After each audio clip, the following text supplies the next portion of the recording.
en estas tardes tan frescas que tenemos esta semana.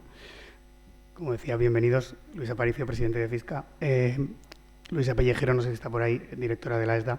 En primer lugar, quería agradecer a Ibercaja por este espacio tan magnífico y, como decíamos antes en la introducción, ahí afuera, este es el primer acto de Aragón Fashion Week 2022. Aragón Fashion Week existe gracias a sus patrocinadores. En primer lugar, el Gobierno de Aragón y la Torre Aulet como patrocinador principal. Además, en este caso, de Aragón Alimentos Nobles y Automóviles Sánchez Cupra. A ellos, pues, nuestro primer agradecimiento. Como decía, este es el primer acto de una semana que tiene como objetivo ser el punto de encuentro de todo el sector textil y la moda aragonesa. Y como decía antes, también eso enmarca los desfiles y también a este ciclo de charlas que para nosotros es vital porque es nuestro punto de encuentro como sector con la sociedad aragonesa, como sector, como decía, que aúna lo cultural, lo industrial, lo artesanal, quizá como ningún otro.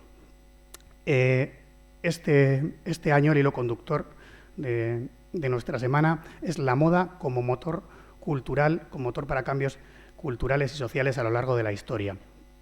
Y estos contenidos que tenemos hoy, tanto la exposición que hemos visto, que hablaba de visibilización de colectivos desfavorecidos, como la charla que tenemos hoy, cumplen, yo diría que al 120% con ese hilo conductor del que hablábamos. Este es el primero de un ciclo de charlas que tendrá ese hilo conductor, como digo, y que lo hará además desde una perspectiva temporal. Iremos del pasado al futuro, analizaremos cómo ha sido la moda a lo largo de la historia, ese motor del que hablábamos, cómo lo está siendo en el presente y cómo puede serlo en el futuro. Hoy empezamos por ese análisis que tiene más que ver con la historia, aunque en realidad todo está conectado.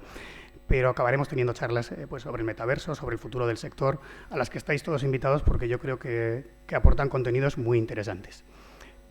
No me quiero alargar más, así que ya os presento Beatriz Luceano Cieto, por favor. Un aplauso para ellas.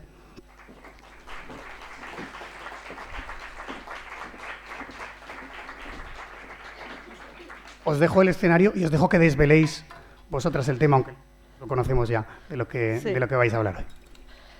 Bueno, pues primero, muchas gracias a todos por venir, particularmente en esta tarde terrorífica. Gracias a Ibercaja por acogernos, casi refugiarnos del calor que hace fuera, por supuesto a la Fashion Week por pensar en nosotras, a Fisca.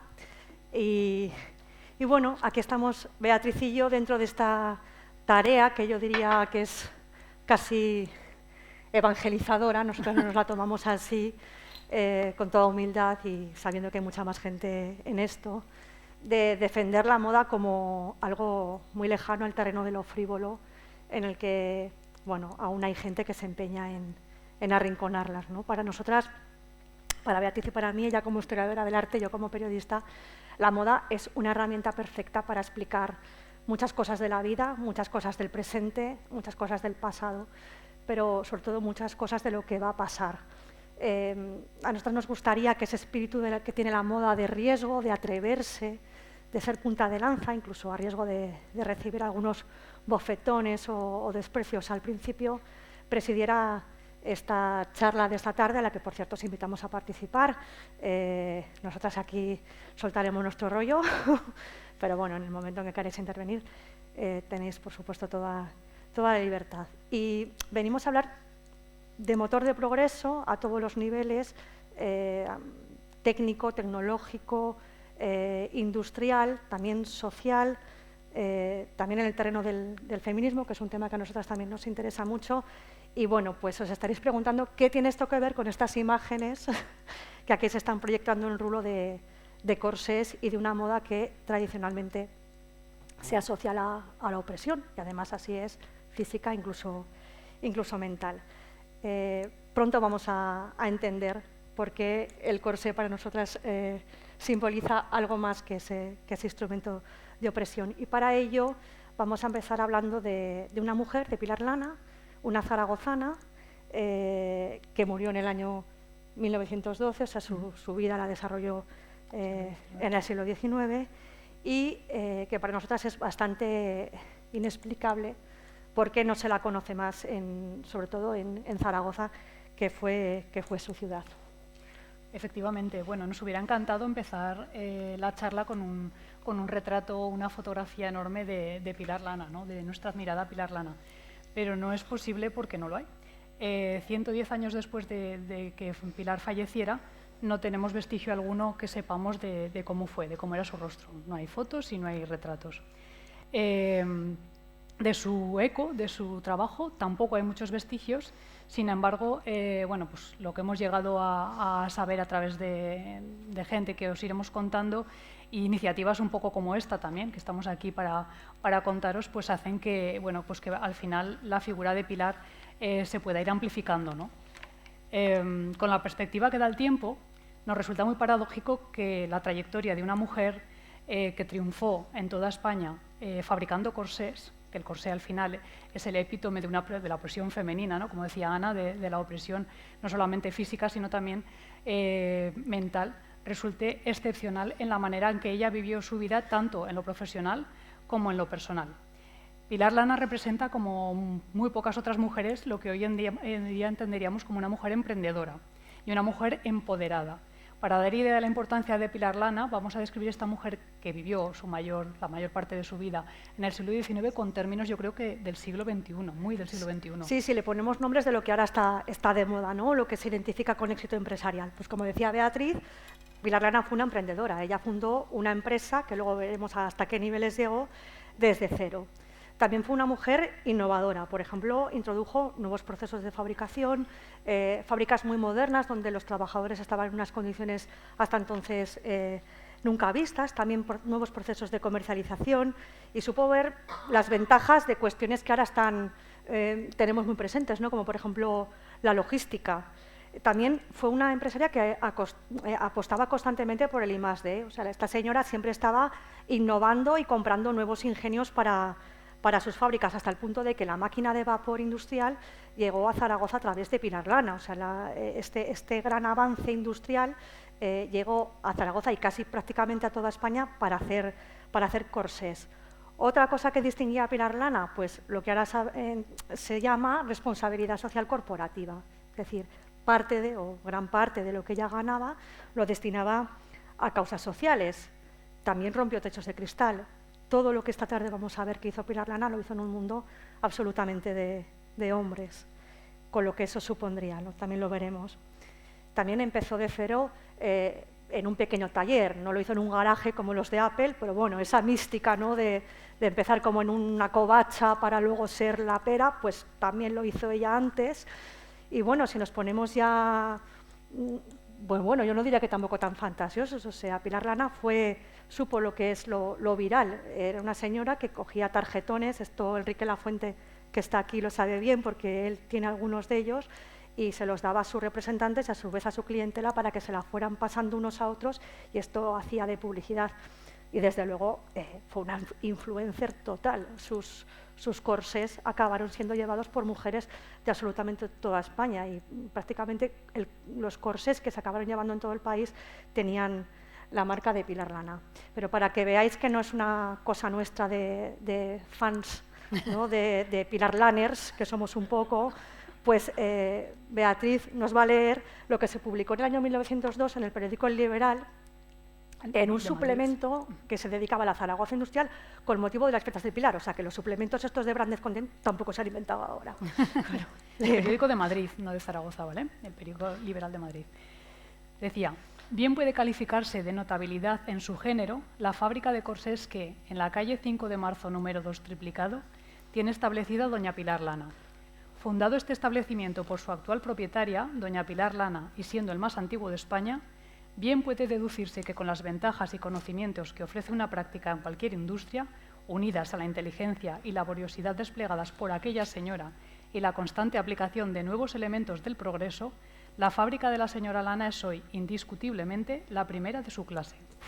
La fábrica, además del personal administrativo, de almacenes y dependencias, da ocupación constante a 125 operarias, que en la actualidad confeccionan la enorme cantidad y casi increíble de 1000 corsés diarios. 5 viajantes de esta casa recorren continuamente la península, teniendo además representantes directos en Madrid, Valladolid, Murcia, Bilbao, Sevilla y otros puntos importantes. El establecimiento confecciona toda clase de trabajos de su artículo, esto es, desde el simple corsé de primera postura para el niño al de construcción superior, más lujosa y complicada. Sus especiales talleres, funcionando con motores eléctricos, constituyen una sorprendente instalación en la que pueden verse y admirarse distribuidos separadamente los de cortado, cosido, apresto, planchado y de adornos. La fábrica se construye para sí misma las cajas de cartón para sus embalajes, dato que por sí solo daría idea de su importancia y que, no obstante, la enorme cifra de fabricación actual, que constantemente va en progresión, se halla en condiciones y es susceptible de seguir produciendo mucho más. Esto es, de servir cuantos pedidos se hagan, sea cual fuere la magnitud de estos. Vamos, esta señora era una Amancio Ortega de la vida totalmente, o sea, se inventó cosas, ¿no? Y ella se lo hacía como todo el trabajo entero, ¿no? De la fabricación a la distribución, sí. Todo. O sea, se puede decir que aquí teníamos una especie de Inditex decimonónico, ¿no? Totalmente. Lo increíble de todo esto y leyendo este tipo de textos es cómo Pilar a día de hoy sigue siendo una mujer tan desconocida, porque en su época fue reconocida, a pruebas nos remitimos. Sí, vamos a leer algo más, ¿no? de lo que se escribía sobre su legado. Esto se escribió un año después de que muriera, en el 1913, en el Heraldo de Madrid. Sobre la fábrica de Pilar Lana escribían: es la fábrica más antigua y de mayor producción de corsés de España.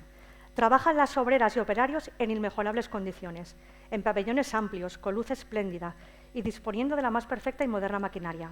Casa es la de Pilar Lana, que hubiera ganado seguramente todos los certámenes de las más altas recompensas, pero enemiga de tributos oficiales, prescinde siempre de presentarse a estas exposiciones y solo figuró en la hispano-francesa de 1908. O sea, que lo único que se presentó fue a la que estaba en Zaragoza. O sea, a esta señora no le interesaba nada viajar, por lo que parece, ni era, por así decirlo, discreta, ¿no? Enemiga de actos sociales, y quizá por eso no ha llegado a nuestros días, ¿no? Con el mismo brillo que a lo mejor algunos de sus contemporáneos. Claro. A lo mejor es el momento que hablemos también de Carmen Romeo y de nuestro amigo Enrique. Sí, o sea, es verdad que es una figura que ha sido bastante desconocida, aunque no para todo el mundo. Por ejemplo, Enrique Lafuente, cuando estábamos investigando para una exposición que hicimos hace un par de años, ¿no? Sí. Para el Centro de Historias, él nos puso sobre la pista también de Pilar Lana con algunos de los pocos objetos físicos que hay, como estos tarjetones de los que hablábamos. Pero si hay una persona que ha escrito y ha profundizado mucho en la figura de Pilar Lana, dentro de lo poco que hay, es Carmen Romeo, a la que le mandamos un abrazo. No ha podido estar hoy aquí. Y ella es una catedrática emérita de literatura del Instituto Goya, y fue un poco a la que le entrevistamos y con lo que hablamos mucho para intentar saber algo más de ella, y sobre todo la que nos ha metido el gusanillo de reivindicarla, ¿no? Porque la verdad es que ni Beatriz ni yo entendemos que a estas alturas Pilar Lana no tenga una calle en Zaragoza, cuando la tiene, por ejemplo, hasta Mary Poppins. Oh. Hombre, pero claro, es que Mary Poppins, calle, plaza y lo que haga falta. Que le pongan un barrio, sí, yo total. Pero es que Pilar Lana era supercalifragilística y espialidosa también, o sea, porque vamos a ver.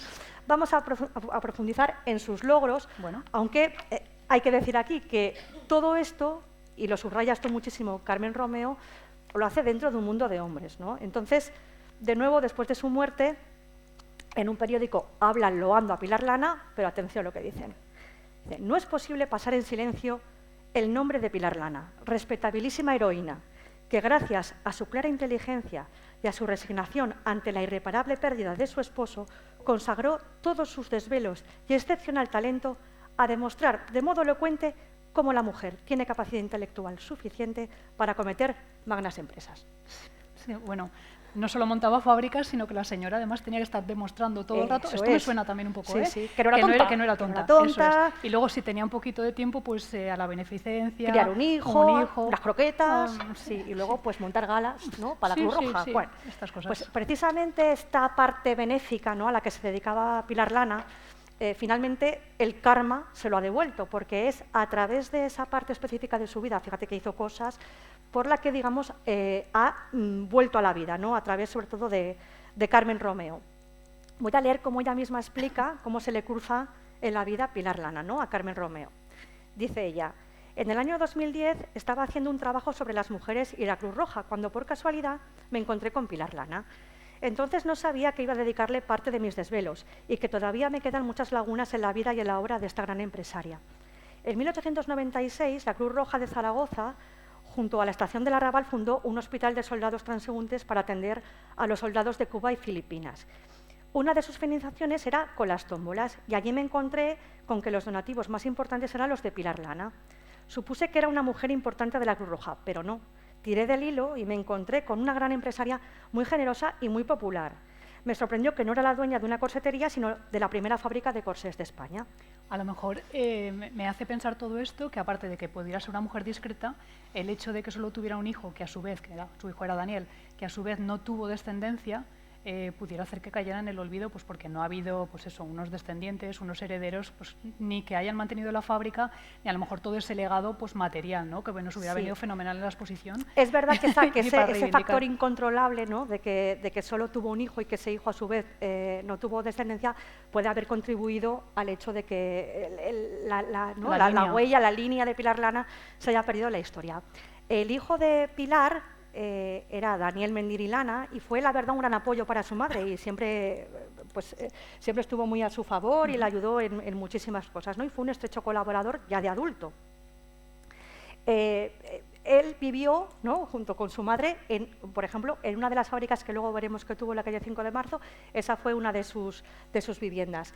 Y apenas sobrevivió a su madre de 18 años, ¿no? Una vez que murió Pilar Lana, él murió con 67, se casó, ya estaba casado, y dejando viuda a Adela Gasconi Marín, que era hija del famoso abogado que a su vez dio nombre al colegio.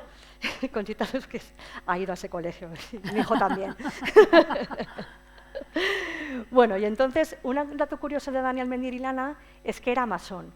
Y no era un masón cualquiera, porque durante muchísimos años la gran logia simbólica de España estaba situada en Zaragoza, y en una dirección que en esta charla nos interesa mucho, que es la calle San Boto número 8.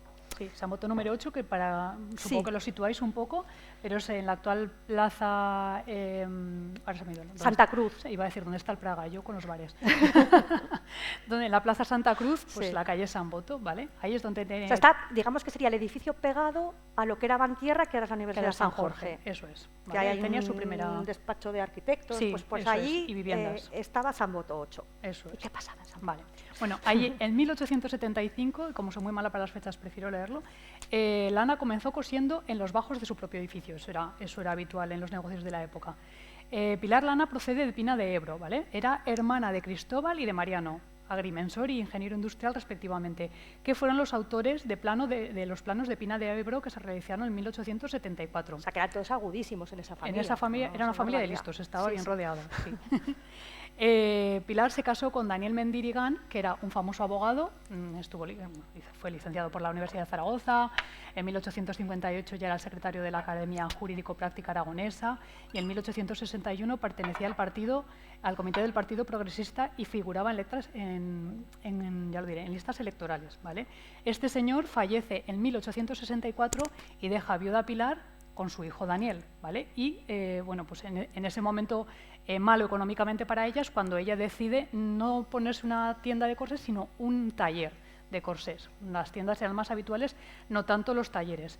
Los talleres de corsés, las fábricas de corsés eran exclusivamente femeninas, prácticamente era un trabajo de mujeres. Pero Pilar no se conforma solamente con montar todo este negocio, sino que le da una impronta muy personal. Sí, ella deja su personalidad desde el primer momento, ¿no? Que se pone este pequeño taller en la calle San Boto, porque normalmente cuando una viuda montaba un taller o un medio de vida, el que fuese, en este caso un taller de corsés, se ponía viuda de, en este caso se tenía que haber llamado viuda de Mendiri, pero no, ella le puso taller Pilar Lana. Y posteriormente su hijo, que como decimos, pues bueno, la ayudaba en todo, cuando heredó la fábrica a la muerte de su madre, el nombre fue sucesor de Pilar Lana. Es decir, su nombre, su apellido siempre fue importante y siempre estuvo en primer término, ¿no? La de San Boto solamente fue el germen de lo que vendría después y por lo que estamos hoy aquí y por lo que reivindicamos la figura de Pilar. La empresa de Pilar Lana estaba llamada a revolucionar no solamente Zaragoza, sino toda España. En 1875 se trasladan de San Boto, se les queda pequeño, a 5 de marzo ya con una fábrica, ¿vale? Ya no hablamos de un taller, sino de una fábrica. Está en la esquina del Paseo Independencia y se convierte en un centro de referencia para toda Zaragoza. Un ejemplo de ello, por ejemplo, es que las manifestaciones que los obreros convocaban de la época se convocaban allí. O sea, estaba en el centro manufacturero, podemos llamar así, de Zaragoza.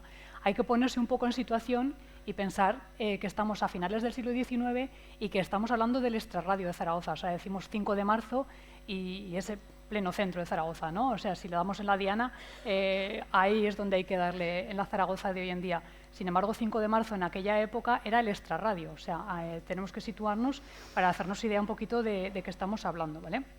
Aquí instala su primera fábrica y en 1899 traslada la empresa al Camino de las Torres, todavía más a las afueras de Zaragoza, para hacer una ampliación de su negocio, que convivieron, si no me equivoco, que sí, convivieron las dos fábricas. Fábricas de 5 de marzo y la de Camino de las Torres. Eso ampliaba. es, ¿vale? Allí construyó una fábrica muy amplia que constaba de 4 naves en torno a un patio central, ¿vale? En ella se instaló una maquinaria que incluye ingenios que no se habían visto hasta este momento en Zaragoza, como por ejemplo la máquina de vapor a la que hacías alusión antes, que como curiosidad, para también posicionaros un poco en lo que estamos hablando, Tarrasa, la ciudad textil por excelencia española de aquel momento y durante muchos años, contaba para toda la ciudad con 2 máquinas de vapor. Pilar Lana, Oleella, trae una a su fábrica, la primera de Zaragoza, una para su fábrica cuando en una ciudad había 2 para toda la ciudad, ¿vale? O sea, con esta estructura tan potente, Pilar además decide que lo de los corsés no era suficiente entre la croqueta, el hijo y la beneficencia, le da tiempo a diversificar su negocio y monta además una fábrica de chocolates y una fábrica de hielo, que también hay que ponerse en contexto. Lo de la fábrica de hielo en aquel momento era una modernidad absoluta, ¿vale? En 1911, ya estamos en 1911, y en Zaragoza contaba entonces con 7 corseterías, 3 de ellas regentadas por mujeres. Y luego, además, acabaremos hablando también de este negocio de las corseterías. Que supone que las corseterías fueran un negocio eminentemente femenino, ¿no? Pilar, en ese momento, decide que pone una tercera fábrica en la calle Costa, pero muere un año más tarde. Y esa fábrica no se llega a materializar, aunque sí el edificio. Y allí fue donde, no se materializa como fábrica. Finalmente muere su hijo. Bueno, y aquí llega una última hipótesis, un poco invent por nuestra parte, pero bueno, sobre por qué el legado de Pilar Lana no ha llegado más vivo a nuestros días, ¿no? Entonces, siguiendo un poco la línea de pensamiento de Carmen Romeo, el hecho de que creemos que tiene que ver el hecho de que fabricar corsés, aunque luego fabricó chocolate y hielo, y sí que, por ejemplo, los anuncios de chocolate, como estamos viendo en algunas de las imágenes en el rulo, sí que nos han llegado, ¿no?, a nuestros días.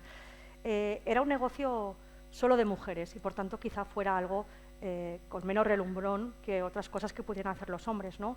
Pero, sobre todo, hablamos de corsés y hablamos de una prenda que, por muy presente que estuviera en la cotidianidad de la época, ¿no?, y que todas las mujeres tuvieran un corsé, que se anunciara en los periódicos, bueno, era una prenda que pertenecía al mundo íntimo femenino y, por tanto, en el siglo XIX era algo completamente vedado, ¿no?, que en una época tan puritana pues era algo de lo que no se hablaba, incluso de lo que uno se podía avergonzar. Os voy a leer un anuncio, no es exactamente un anuncio por palabras, pero sí es un anuncio redactado que apareció en la época de Pilar Lana en un periódico navarro y que publicaba, este caso sí que era viuda de una señora que se llamaba Viuda de Moreno. Y el anuncio tiene así como un gran título que pone «Tengo miedo».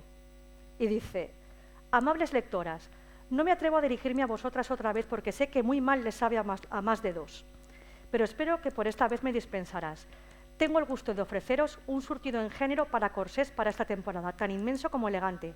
Creo que ha de ser de vuestro agrado porque hay de flores, en liso, en hilo, seda y algodón.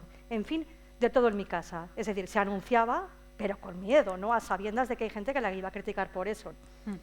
El tema de los corsés, también me gustaría poner un poco en situación a la gente, porque igual damos por hecho, por la exposición que hicimos y por otras cosas que hemos leído, que todo el mundo está un poco al tanto del tema del corsé, pero igual no es así. Entonces, bueno, por situar también. El corsé como tal aparece en el siglo XVI y el objetivo del corsé en el siglo XVI es ocultar el pecho. No sé si podéis, por películas y grabados y cuadros, esos pechos que eran como una tabla. No solamente lo ocultaban, sino que lo aplastaban completamente.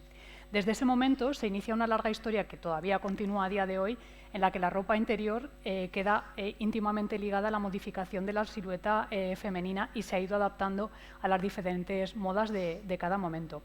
Destaca siempre la vigencia de la cintura de avispa sobre, bueno, en algún momento como en la Regencia y por ahí, que se llevaban el vestido imperio, que solemos Eso es, llamarle. de estas películas de Jane Austen, ¿no? Sí, de que después del Orgullo y pecho, Prejuicio, sí. pues ahí no llevan corsé. Pero quitando esa época, más de napoleónica, ¿no? Pero bueno, rara avis. Quitando esa época, corsé. Y bueno, por eso también hemos querido ilustrar con diferentes fotos corsé, sobre todo esas cinturas imposibles, y hemos querido poner, porque el corsé sigue teniendo como ese punto un poco sofisticado y erótico y sensual, pero bueno, si os fijáis a ratitos en las fotos que van pasando, veréis esquemas de cómo se modificaba el cuerpo de una mujer y de lo que luego hablaremos un poquito más tarde, más extenso.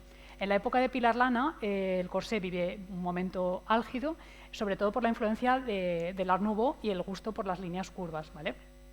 Fueron algunos de los modistas como Ward, Doucet y Paquin los primeros que fueron firmando sus creaciones, los que impusieron esta silueta y sobre todo que impulsaba el pecho hacia adelante.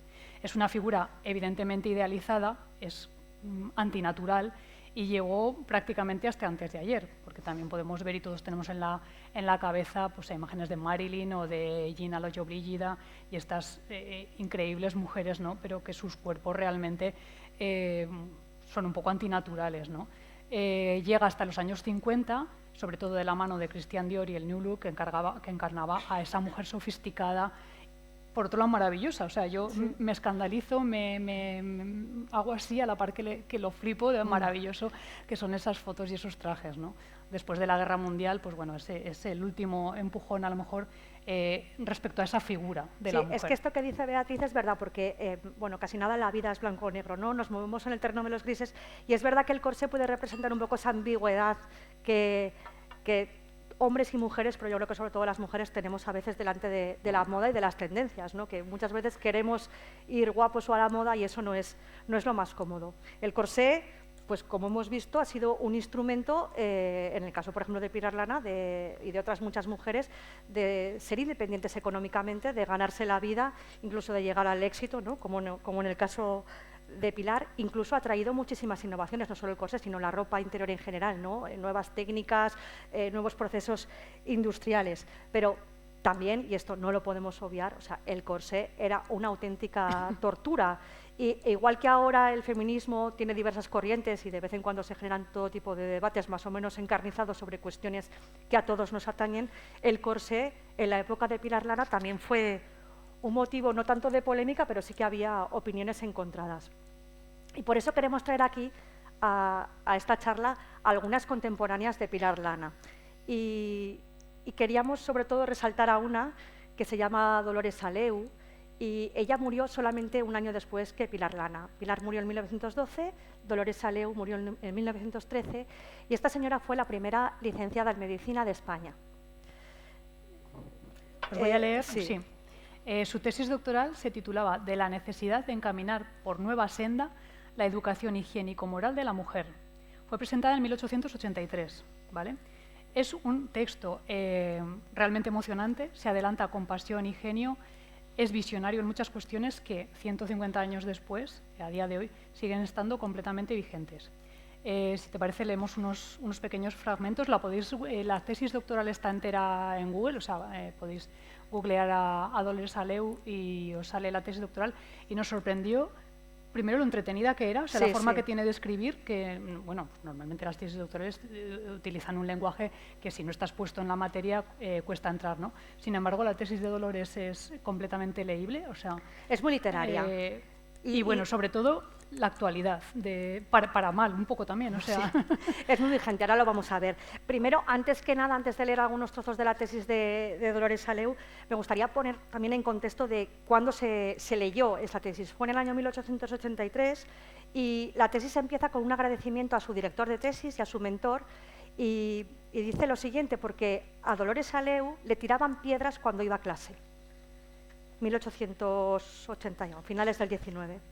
Y entonces, después de pasar por todo aquello, y el día en que va a leer su tesis, le dice a su profesor, que se llamaba Joan Giner, era un catedrático de medicina, le dice: usted, a más de darme ciencia, me ha dado muy buenos consejos y sobre todo mucho ánimo en las infinitas dificultades presentadas en mi carrera, siendo, en una palabra, el único que ha levantado su elocuente frase apoyando al sexo débil contra los ataques del fuerte. ¿Cuántas veces hubiera quizá dejado mis estudios aturdida por las rudas sacudidas venidas de todas partes, a no ser por su valioso apoyo, por su energética defensa y por la voluntad de hierro que usted posee y comunica a todos los que tenemos la suerte de encontrarnos en el número de sus alumnos? Bueno, menos mal que era catalana, pero tenía raíces aragonesas, seguro. Seguro. Porque era tozuda, ¿eh? Era de Menos armas mal. tomar. Era de armas tomar, era una agustina. Así justifica su tesis, Dolores. Claro, porque ella, aparte de hacer su tesis, un poco como Pilar Lana, o sea, aparte de lo que hacían los hombres, ella explica que tuvo muchos quebraderos de cabeza a la hora de elegir el tema para su tesis, porque era la primera mujer licenciada en medicina de España, no era cualquiera, ¿no? Dice, la vida de la mujer desde los tiempos más remotos viene siendo un continuo martirio. No es de admirar que en los tiempos del oscurantismo se tratase mal a la mitad del género humano, pero la ignorancia no abandona jamás a la barbarie. Lo extraño, lo triste y lo ridículo es que continúe este martirio en pleno siglo de las luces. Sí, continúa. Y van muy equivocados los que lo contrario afirman.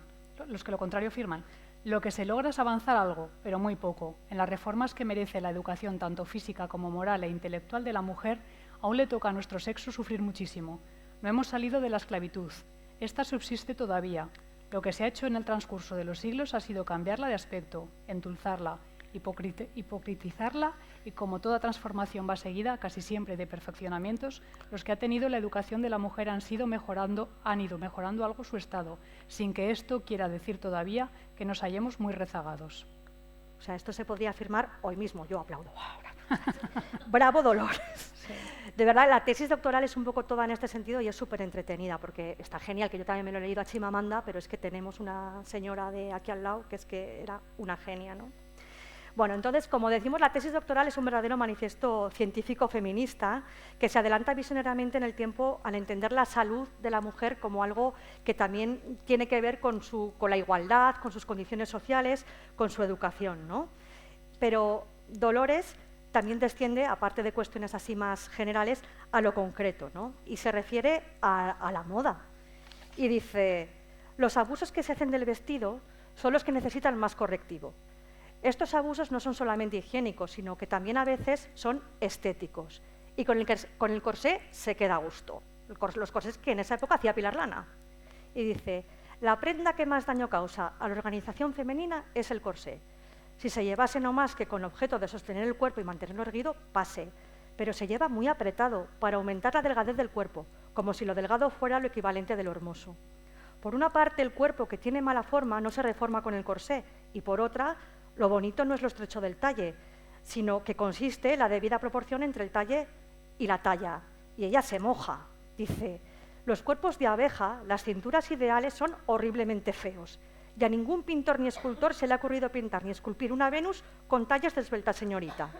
En cambio de esto, si observamos los afectos mecánicos del corsé sobre el cuerpo de la mujer, nos admiraremos de que la vanidad de tener buenas formas arrastra a deformar el cuerpo enmendando la plana a la naturaleza.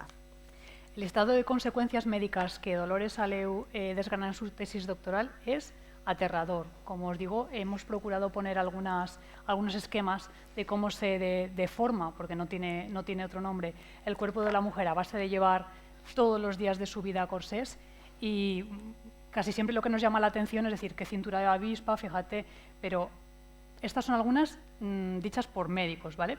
El tórax se hace más estrecho en su base de lo que debiera, con lo cual se logra que los pulmones se vean oprimidos, encerrados en rígidas paredes, obligados a pedir apremiantemente un poco de espacio en el abdomen. El corazón se halla en un espacio menor que el del pericardio. El corazón se halla en un espacio menor que el pericardio le permite para sus movimientos. Lucha desesperadamente contra la tiranía del corsé y contra la masa sanguínea de los pulmones que se remansan las cavidades. Y Dolores sigue contando burradas del corsé. Por ejemplo, dice, si pasamos al abdomen, encontramos dislocados el hígado y el bazo, el estómago apretado, los intestinos sepultados en la pelvis y el útero repelido al fondo de la excavación. Todo esto, dice ella, con unas consecuencias que pueden preverse: tuberculosis, cardiopatía del ventrículo derecho con todas sus consecuencias, desnutrición, dificultad del retorno de la sangre cefálica, oftalmias y anginas con congestión pasiva, dispepsias gástricas e intestinales, cambios de posición de la matriz, o sea, desastre. Es increíble y la esperanza hubiera sido que después de que una mujer lea esta tesis doctoral se hubieran tomado cartas en el asunto, ¿no? Pues no. Pues no. ¿Por qué? Porque la moda tira mucho, amigas. Sí, sí. Ir a la moda, bueno, no vamos a ir aquí de nada que no somos porque somos un poco fashion victims. Sí, sí. Aquí estamos todos por algo, que la moda nos une.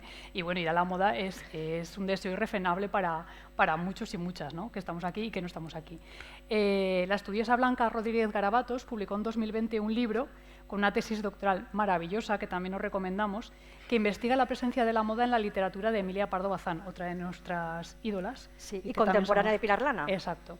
Emilia era experta en la materia de la moda e incluso se puede decir de alguna manera que fue la inventora del periodismo de moda. En España, es muy atrevido. sí. No sé si como era rica, podía hacer un poco lo que le parecía. Claro, se iba a París. Eso es, iba a París y escribía para muchas revistas las novedades que ella veía en los desfiles y, bueno, los salones, Sí. que entonces no había desfiles, y luego se carteaba muchísimo con amiguicas suyas y se contaban sus movidas de, pues me he comprado esto, pues se lleva lo otro, y ella era un poco gurusa de lo que se Influencer, llevaba. otra influencer. Bueno, otra influencer, vamos, así de claro. Sí, sí.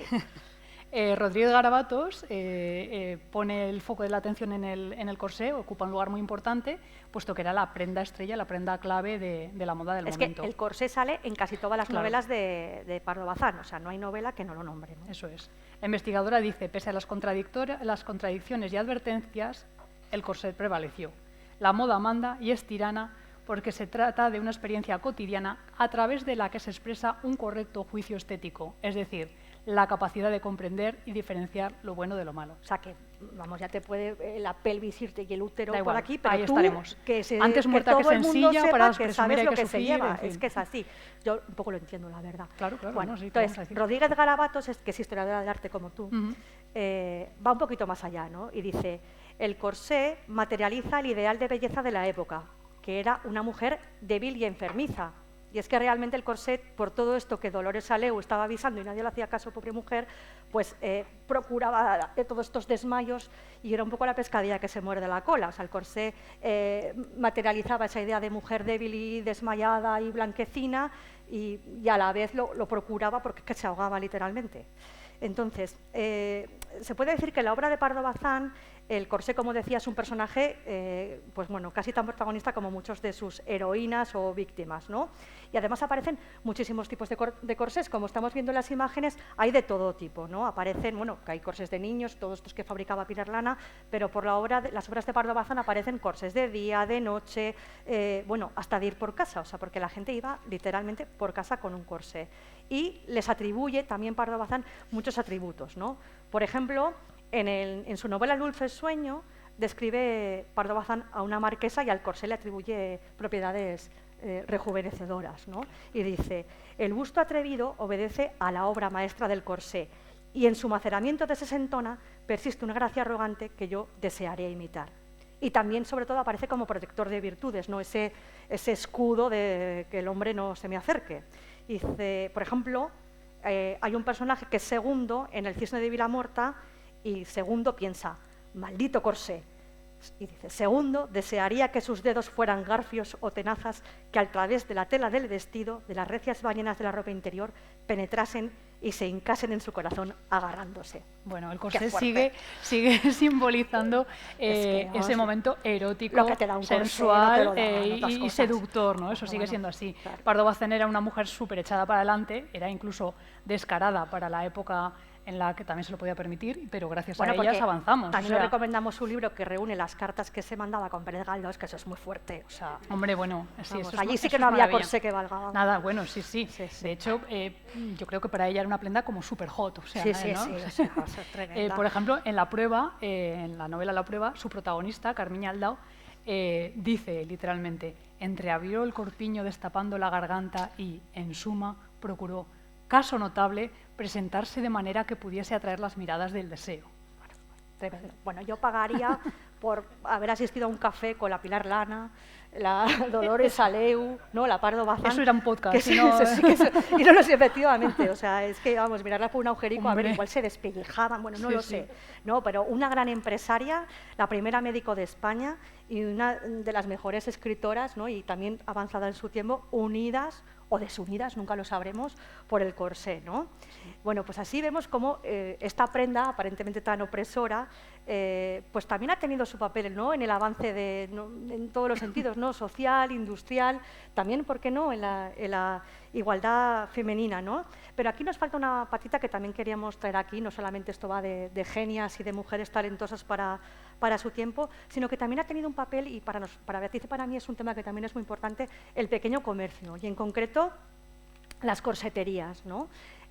Porque, como hemos dicho ya en alguna ocasión en esta charla, eran casi siempre regentadas por mujeres. Era porque era lo que les quedaba por hacer. Mira, aquí vemos La Suprema, que es una tienda que sigue abierta, una tienda más que centenaria de Zaragoza, ¿no? Pero tenían un papel importante a la hora de procurar, ¿no?, y cuidar la salud femenina, porque en el siglo XIX el pudor era un tema en este asunto. Y sacamos otra vez aquí a colación a Joan Giner, no sé si os acordáis, que era el mentor de Dolores Saleu, esta persona que le enseñó, fue el director de su tesis y la protegió casi físicamente, ¿no? Y este señor escribía esto sobre el pudor y lo que suponía para la salud de las mujeres. Dice: está bien admitido que el rubor del sexo quede avasallado en presencia del médico. No todas las mujeres tienen el valor para llevar a cabo el sacrificio de este innato sentimiento. Muchas soportan sus dolencias o no las declaran, sino cuando ya se han puesto fuera de los alcances de la terapéutica, por sustraerse a la investigación clínica de un hombre, siquiera este sea un sabio. O sea, que les daba vergüenza ir al médico, si es que lo tenían, ¿no? Y ya, si era una cuestión íntima o ginecológica, ya ni te cuento. ¿Qué hacían?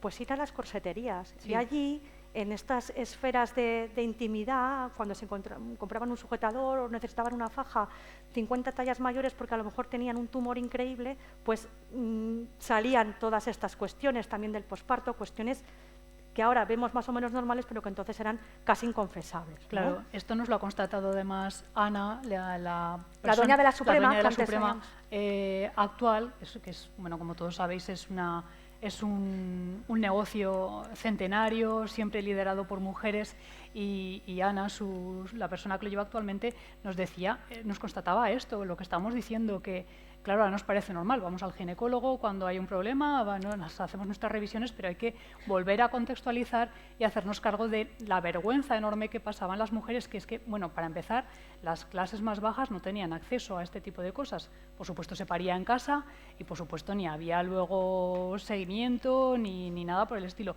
No se hacía deporte, la alimentación era diferente, en fin, todos esos problemas derivados de ese estilo de vida y, sobre todo, del pudor que suponía para una mujer desnudarse ante alguien que no fuera su marido, como podía ser un médico, porque seguían siendo el 99,9% de las personas, hacía simplemente que no fueran. O sea, ni siquiera las que se lo podían permitir iban a un médico de manera habitual.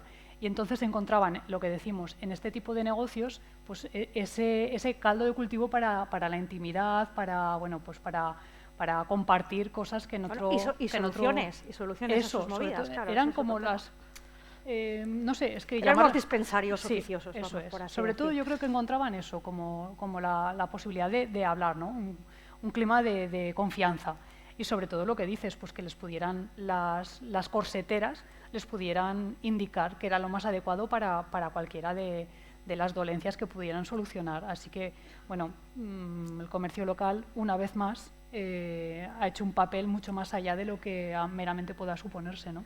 Bueno, y con La Suprema pues entramos ya en el siglo XX, que supone el fin del corsé tal y como estaba concebido en el siglo XIX.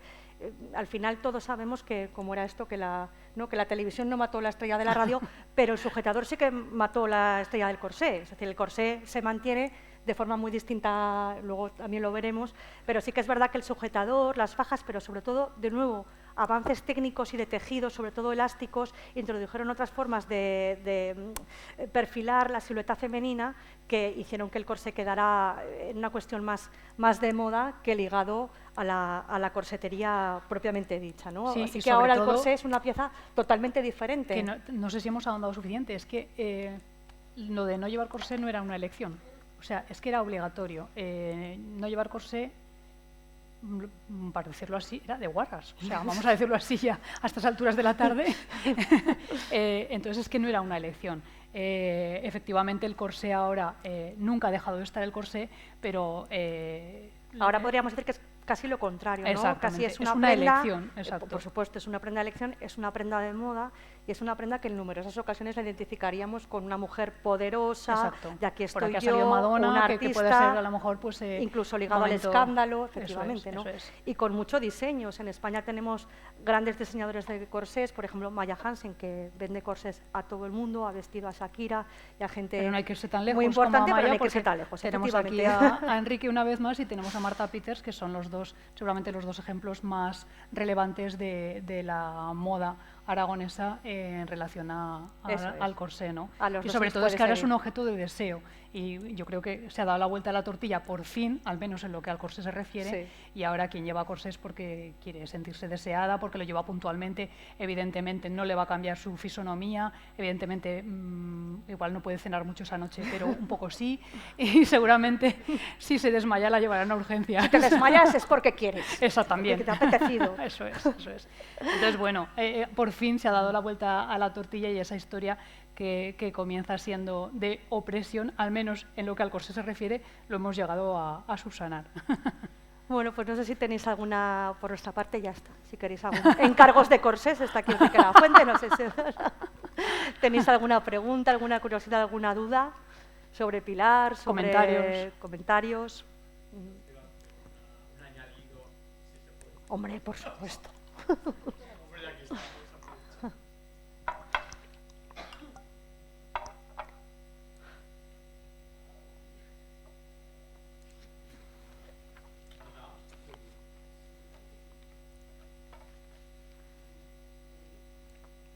Yo creo que ahora sí. Ahora sí. Bueno, enhorabuena por todos los trabajos que lleváis, además empoderando a la mujer y todo lo que conlleva. Yo os quería hacer un añadido sobre Pilar Lana, cuando habéis dicho que es verdad que parecía que no se movía mucho de Zaragoza y tal y cual. Pero sí que hay una circunstancia muy especial de ella que se conoció poco y todavía no se conoce mucho, pero eso antes, Enrique. Es que justo yo tiré del hilo mucho más tarde de cuando hicimos lo que hicimos. Bueno, ella participó, y esto fue también una pionera. Ella participó en una exposición que se llamó la Exposición Flotante, una exposición que se hizo en 1888 en un barco de vapor. Era un barco de vapor que había comprado en Inglaterra un senador madrileño, el conde de Vilana, que tuvo una idea un poco loca en la época, que le dijeron también que sí estaba un poco loco, que era hacer una exposición de productos industriales en un barco y llevarlos de puerto a puerto. Esto me falta. Como museógrafa esto me falta. Entonces se llamó la Exposición Flotante a las Américas del Sur. Y entonces el barco lo compró este conde, el conde de Vilana, y pidió productos por medio de las cámaras de comercio a diferentes productores industriales españoles. De Aragón y de Zaragoza fueron bastantes, fueron gente que llevó fruta, conservas, jabones, y Pilar Lana llevó los corsés. Pero qué fantasías. Entonces, esta exposición del 1888... no sé si empezó en diferentes puertos del Mediterráneo, Barcelona seguro, que además coincidió también con una exposición de Barcelona de 1888, y bordeó todo el Mediterráneo y se fue ya para América del Sur hasta Buenos Aires, Montevideo, Brasil. O sea, fue una exposición importante. Universal. Sí, en un barco. Y flotante. O sea, claro, es que lo vuelvan a la hacer exposición flotante a las Américas del Sur.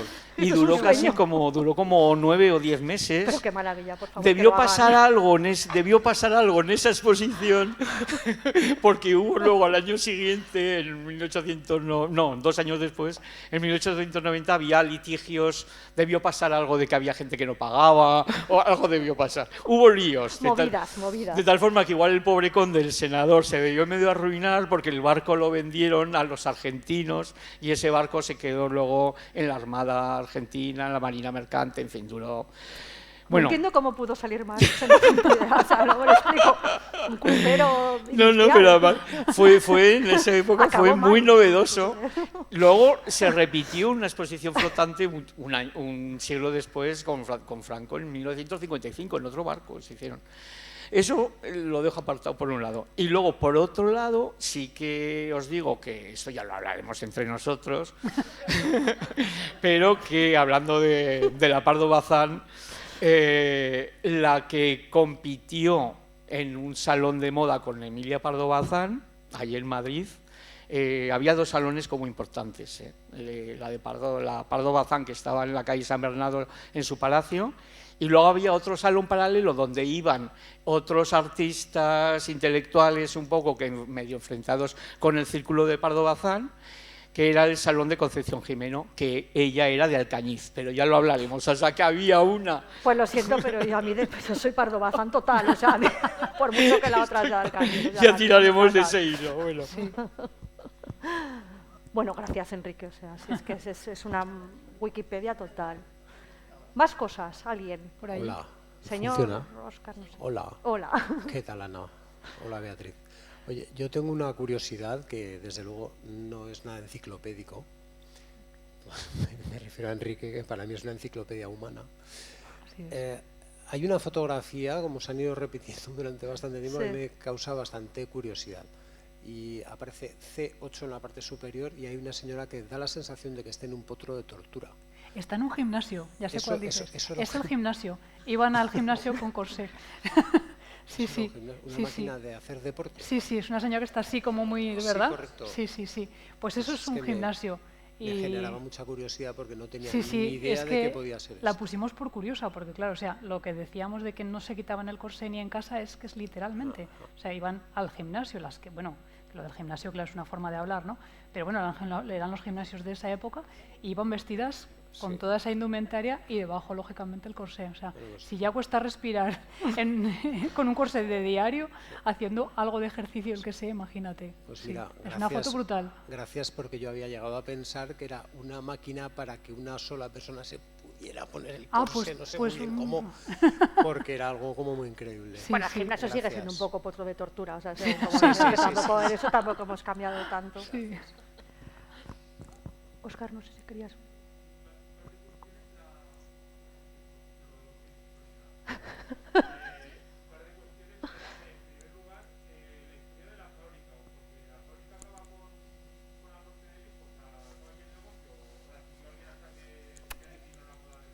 No, que sepamos, es que coincidió un poco también, Es que ¿no? la fábrica de Alao de Santa Engracia, o sea, de la calle de Costa, no se llegó a poner en marcha. De hecho, estudiosos de la Universidad de Zaragoza de la industria como del 19, por ejemplo, María Pilar Biel, dice, o sea, tienen comprobado, igual Enrique tú lo sabes, que allí luego hubo, no es broma, se lo digo en serio, que luego allí hubo un periódico.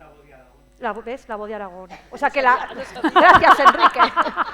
Te Enrique, ponemos un espera 10. que te cedo el sitio. Además te digo más, la Voz de Aragón, el edificio lo construyó Aguiñán. Sí, exacto, Sí. exacto. Aguiñán era masón como el... Exactamente. Eso es. Os dejamos con Ahí ya no Enrique. hemos querido entrar, pero efectivamente, eso es. Sí. Sí, sí. Ya no hemos Eso entrado en es. temas de O sea, que arquitectura industrial fábrica y tal, no llegó a pero ver, es que, y como sí, él, sí. o sea, y él murió casi prácticamente poco después de mudarse, vamos, un desastre.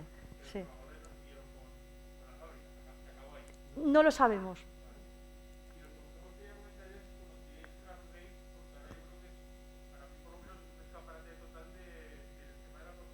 Sí. ¿El qué? Aquí hay expertos entre el público, que lo sepas. O sea, es que ya nosotros nos vamos, ¿vale? Y os dejamos con el público. No, pero sí que es verdad que en algún momento, como tampoco lo hemos leído literalmente, dentro de la contemporaneidad del corsé, y de hecho lo tengo a punto, me lo hemos dicho, o sea, sí que es verdad que yo creo que las drag queens y estos programas también lo están poniendo muy de moda, porque yo creo que es parte sustancial de su vestuario en numerosas ocasiones, ¿no? O sea, que sí que hay mucha fantasía aplicada al corsé en programas de este tipo o en espectáculos de este tipo, ¿no? Y el burlesque, Por bueno, supuesto. es Sí, verdad. es que es lo que dices. O sea, el mundo del espectáculo yo creo que es uno de los grandes animadores de la escena corsé actual en su más amplio sentido, ¿no? Algunas bodas, aquí tenemos a Marta Peters, o sea, aún hay mercado para el corsé, pero siempre fantasía, ¿no? Normalmente. Claro. Sí, Y sí. elegido, Sí, no elegido. obligado. Bueno, ya os habéis quedado tranquilicos ya de corsés, ya lo sabéis todo. ¿Ninguna pregunta más? Pues nada, por favor, habladles de Pilar Lana a vuestros amigos y vecinos. Si alguien sabe cómo se le aunque puede os dedicar pongan una una orden de calle, alejamiento, pero vosotros lo intentáis. si alguien ¿eh? sabe cómo sencillamente, porque complicadamente ya lo sé, cómo se le puede solicitar una calle al ayuntamiento, os animamos a que os unáis al Sí. calle Pilar Lana. Creemos que es necesario. Sí, Si sí. en Mary Y Poppins si la alguien tienen, sabe algo, si alguien va por Pina de Ebro y sabe alguien de Pilar Lana, que nos lo diga o que se lo diga Enrique. Bueno, muchísimas gracias de verdad por haber venido. Eso es. Nada.